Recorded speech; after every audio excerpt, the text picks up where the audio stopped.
Pakistan, Mr. Imran Khan, to kindly deliver his address. Bismillahirrahmanirrahim. Ambassador Azaz, thank you very much for that. What the Margalla dialogue has so far achieved, the 10 points, I think there were about 10 points which you elaborated. Ladies and gentlemen, I think this is a great beginning. It's very important for Pakistan that we interact with minds outside the country. It's important to have think tanks which develop ideas and then exchange ideas with the outside world. It's important that we portray Pakistan's point of view outside the country. So this is a great beginning. When we started International Cancer Conference in Shaukat Khanam, so there were hardly any outsiders who came to attend the first few conferences. But today, Shaukat Khanam's International Cancer Symposium is one of the most well attended in the world. It produces papers, exchange of ideas, and so the level of competence in SKMT has gone up by learning from ideas abroad. Biggs, you've covered a lot of subjects, but let me just start by saying that what has Pakistan learned from its foreign policy in the last 4 decades? The one main lesson we have learned is that we do not want to be aligning ourselves with any country where we have to fight someone's war. I think Pakistan has suffered. Our governments thought that they would gain by becoming a frontline state for a power. We gained something. We had aid given to Pakistan. But in the end, we discovered that we lost far, far, far more than we gained. In the 80s, we were part of the Afghan Jihad in fact, we were the frontline state. In the 90s, again, we were the frontline state in the war against terror. And the impact, joining these two conflicts, the impact it had on our society, I don't think it's been properly analyzed so far.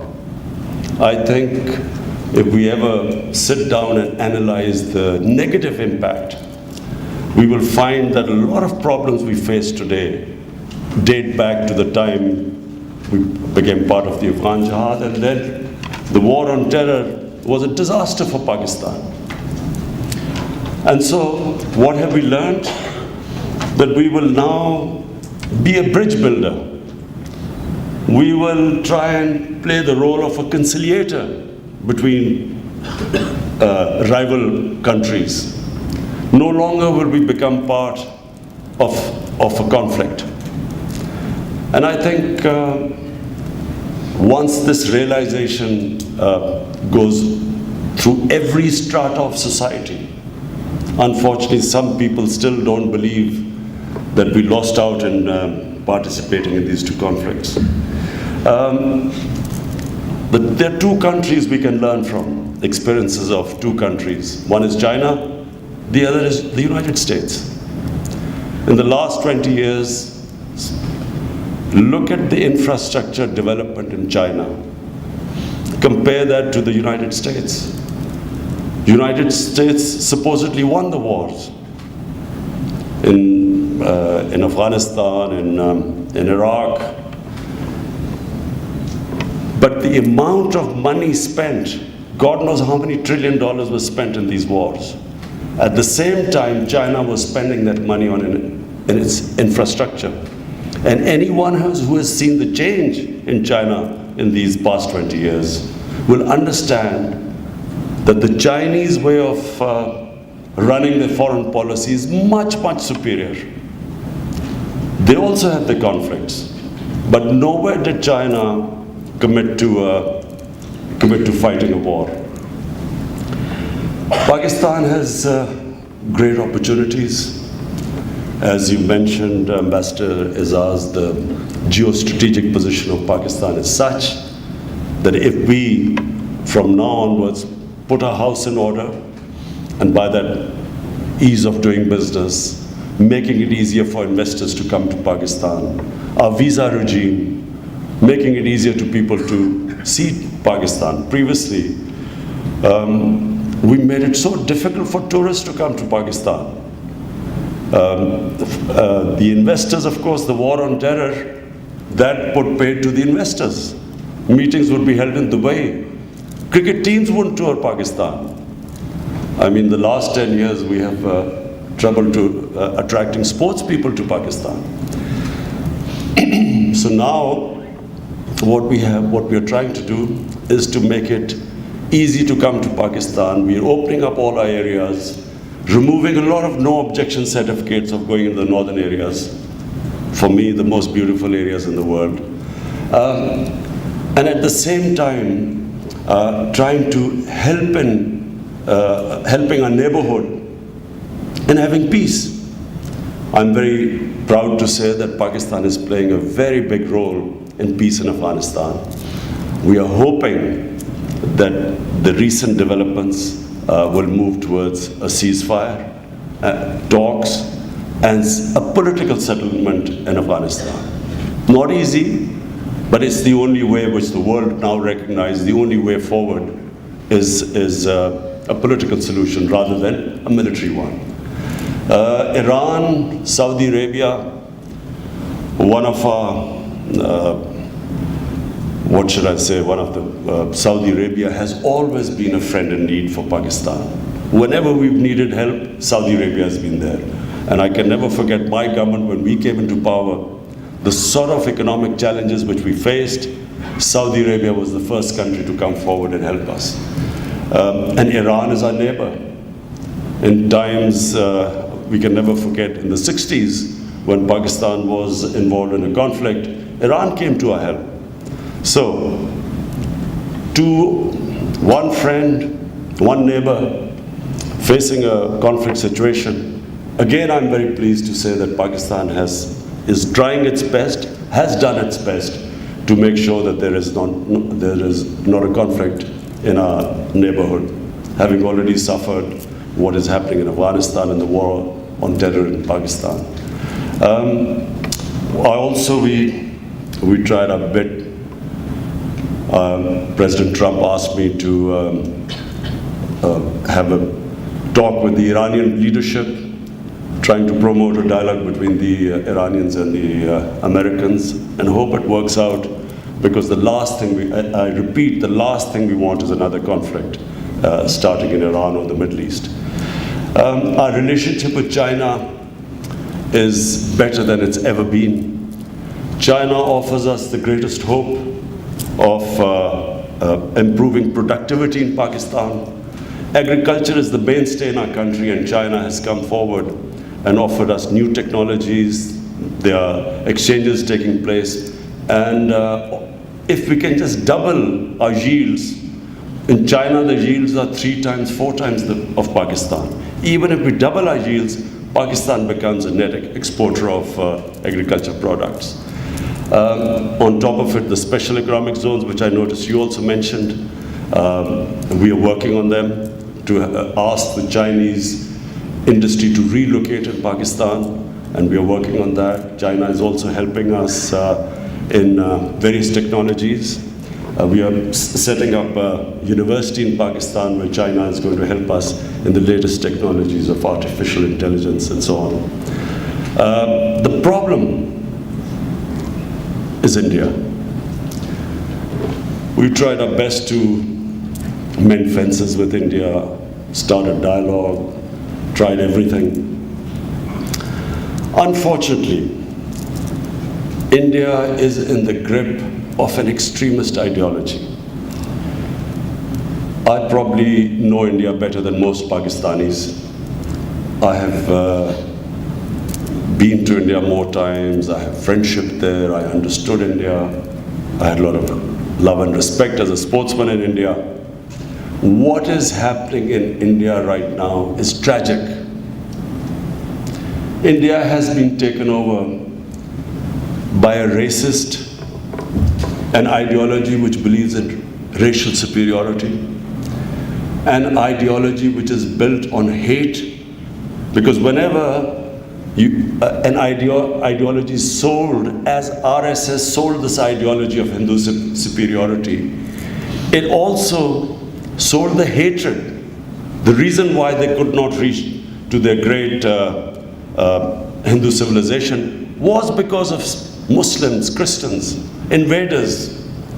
So this hate, when the two get together, racial superiority and hatred for other races, it always ends up in bloodshed. This is the nearest thing to Nazi Germany, what is happening in India. When the Nazi party came about in the 20s, no one quite understood where it was heading.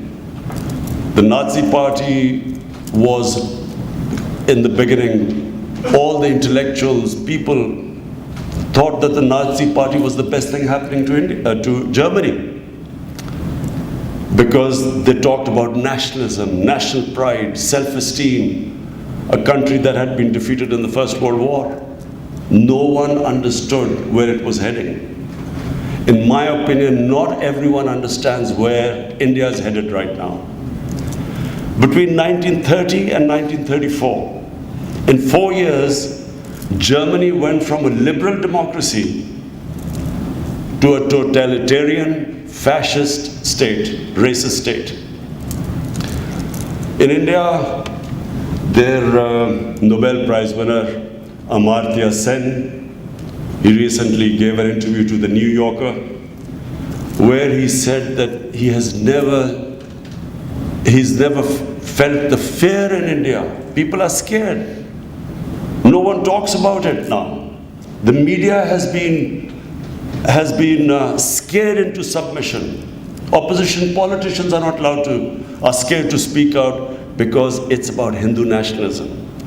This is a genie, when it goes out of the bottle, it's very difficult to put it back in. In my opinion, Narendra Modi is riding a tiger. With every passing day, it will be more difficult for him not to be controlled by this ideology. This ideology will win him votes, will give him a lot of electoral success. So did the Nazi ideology. But eventually, this will lead to destruction.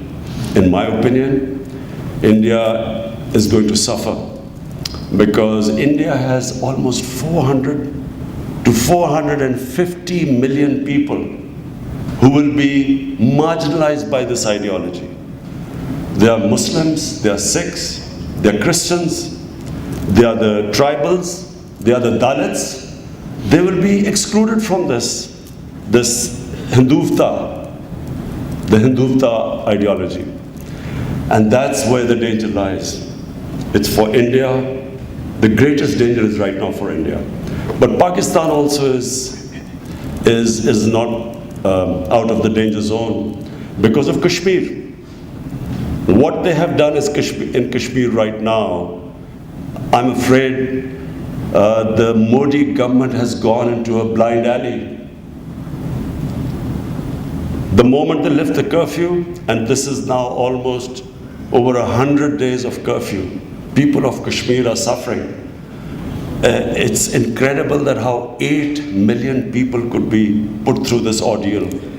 But it can only happen when you have this racist ideology, which is built on hate. So almost over 100 days, these people are under curfew.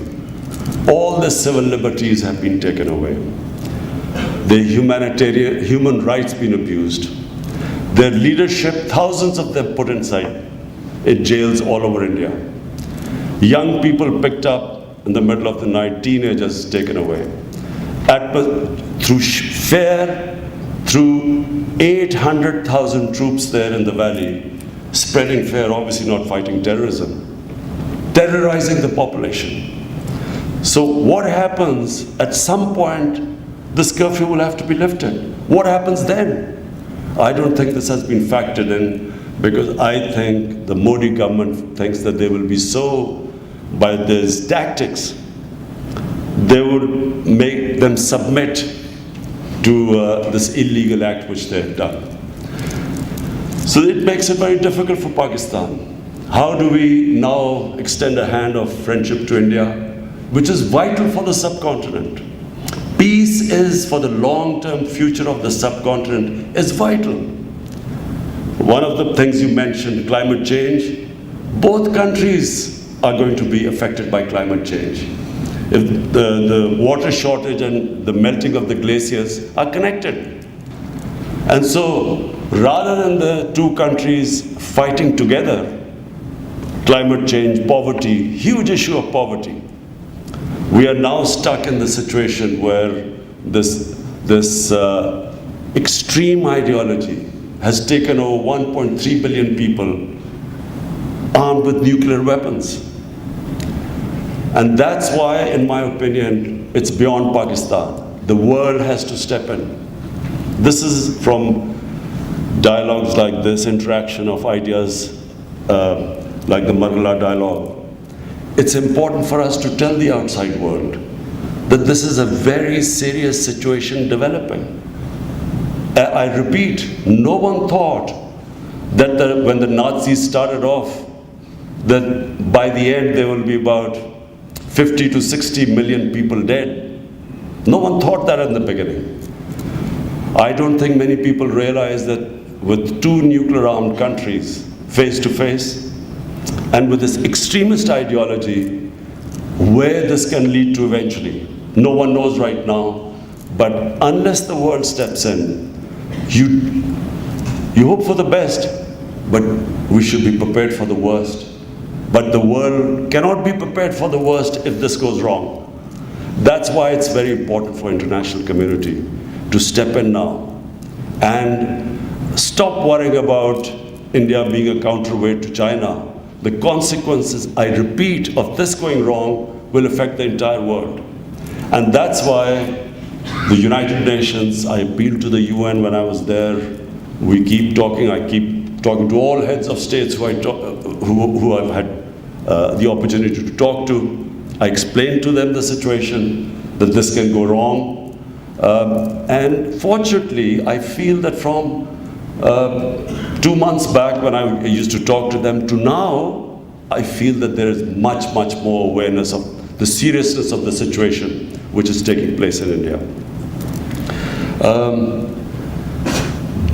Aside from this situation developing on the Eastern Front, I'm very optimistic.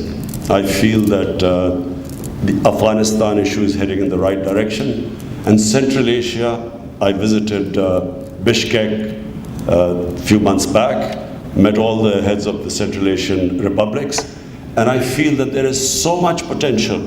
The moment there is peace in Afghanistan, the connectivity with Central Asia, there is enormous potential for Pakistan and those countries which are landlocked. Gwadar has the potential of developing into a future great port, access to which most of the Central Asian countries, along with Afghanistan, would love. I repeat again, if things settle down, if the US-Iran relationship improves, Iran has the potential of becoming a real economic powerhouse if the sanctions are lifted. And of course, Pakistan again benefits from that. So we are sitting on as I repeat, the geostrategic position of Pakistan right now is probably unique in the world. And as I repeat again, that the moment we keep improving our the investment environment in Pakistan, spending more money on technical education, improving this country for foreigners, people to come, tourism. The country has enormous tourism potential. We have probably the most unique religious sites. Country is probably the most ripe country for religious tourism. But also, the northern mountains of Pakistan whoever has ever been there, to the northern mountains of Pakistan, they are the most unique places in the world. Nowhere have you see such still hidden beauty, unexplored. People still haven't seen most of the northern areas. So, aside from the problem with India, Pakistan right now, we see a lot of optimism. Fortunately, we are seeing a lot of investors heading to Pakistan. We are also seeing more increase in tourism in Pakistan. And inshallah, looking ahead, things look good. All we need is, we hope that in the next 4 years, in India, elections deliver a favorable result, and then we will have proper relationship with India. And then imagine two of the greatest markets on either side of Pakistan, and that's where the best way we will alleviate poverty in the country. We have a young population, we want jobs for them. The best way is if we can open trade all 360 degrees. If trade opens with Pakistan, this is where we will be able to provide jobs for our people and lift people out of poverty. Again, thank you for inviting me here, ambassadors, ladies and gentlemen. I'm really pleased that this dialogue has started, and I hope that we will keep improving this and make this into a real annual event internationally. Thank you.